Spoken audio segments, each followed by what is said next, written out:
11 days Hanuman Chalisa పూజలో నేను day 3కి వచ్చేసానండి. ఇక్కడ ఈ పూజలో మెయిన్ టాస్క్ వచ్చేసరికి బ్రహ్మ ముహూర్తంలో పూజ స్టార్ట్ చేయాలి అంటే అంతకు ముందే లేచి ఇల్లంతా క్లీన్ చేసుకోవాలండి. అదే పెద్ద టాస్క్. నాకైతే 3 o'clock నిద్ర లేస్తే కానీ బ్రహ్మ ముహూర్తంకి పూజ స్టార్ట్ చేసుకోలేకపోతున్నాను. సో దయచేసి ఖచ్చితంగా పట్టుదల ఉంది, నాకు ఆయన మీద భక్తి ఉంది, నేను ఖచ్చితంగా చేస్తాను అన్న వాళ్ళే స్టార్ట్ చేయండి.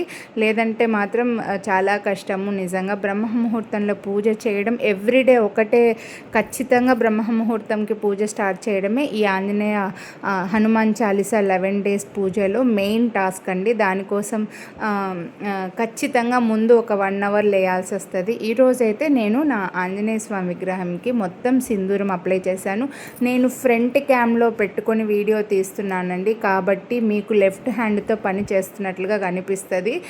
చూడండి, నా ఆంజనేయ స్వామికి మొత్తం సింధూరం పూసి చూసుకొని మురిసిపోతున్నాను. శ్రీరామ అని చెప్పి ఇలా తమలపాకులు పెట్టాను. ఎక్కడైతే రామజపం చేస్తారో అక్కడికి హనుమంతుడు వస్తారు అంటారు కదా. ఈరోజైతే హ్యాపీగా శ్రీరామ జపం చేశాను, అష్టోత్తరాలు చదివాను, 11 times హనుమాన్ చాలీస చదువుతూ ఉంటే కొంచెం సేపు కొద్దిగా అలవాటు పడాలి కదండి. హనుమాన్ చాలీస కొంచెం చదవడం నార్మల్ పదాలు ఉండవు కాబట్టి కొంచెం ఇబ్బంది అనిపిస్తుంది. చదువుతూ ఉంటే ఇంకా కొద్దిసేపు చదువుదామా అని అనిపిస్తుంది. చాలా బాగుంటుంది.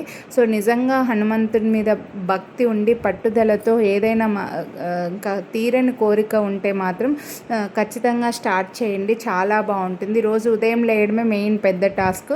అలా లేసామంటే కూడా మనకు ఆ రోజు మొత్తం కూడా చాలా బాగుంటుందండి.